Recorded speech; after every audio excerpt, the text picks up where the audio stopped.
Қайырлы күн достар, бүгін сіздермен осындай өте дәмді гуляш дайындаймыз. Видеоны соңына дейін қарап менімен бірге болыңыздар. Ең алдымен картошкаларымызды суға қайнатып аламыз. Етімізді тураймыз. Менде ет сиырдың жұмсақ еті, яғни бел омыртқа еті деп аталады.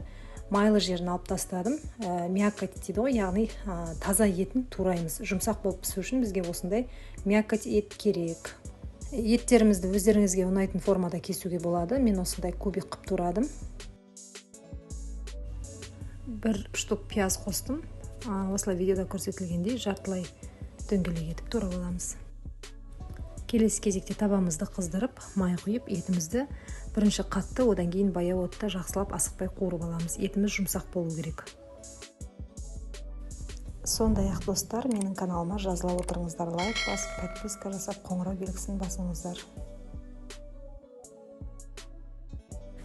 Етіміздің суы тартыла бастағанда пиязымызды салып араластырып, тағы да 5 минутқа бетін жауып қоямыз. Дәміне қарай тұз және 2 ас қасық томат салдым. Бетін жауып 5 минутқа бұқтырып аламыз.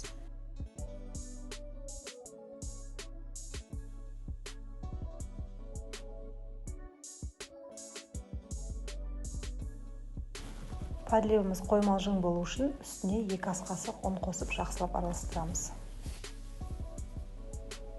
Және де үстіне қуырып болғаннан кейін өзіңіздің қалауыңыз бойынша су құясыз. Мен бұл жерде 2 стакан су құйдым. Толық қайнағанша астын қатты қоямыз да, одан кейін баяу отта пісіреміз. Подливымыз піскенше біз пюрені жасауға кірісеміз. Біздің картошкаларымыз суға қайнап пісіп дайын тұр.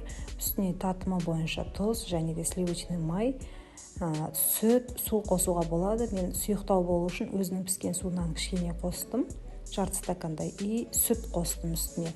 Жақсылап араластырамыз. Бұрыш салсақ та болады. Өзіңіздің қалауыңыз бойынша зелень қоссаңыз да болады. Біздің пюреміз де дайын болды. Және де ет те пісіп тұр, подливамыз. Енді тамақты әдемілеп салуға кірісеміз.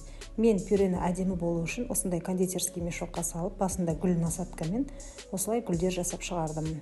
Балаларға өте тартымды және бір көргенде жегілері келіп тұрады. Осылай жасасаңыздар да болады. Осылай әдемілеп гүл салып алдым. Және жанына өзіміздің подливамызды саламыз. Бетін көк шөппен әрлейміз.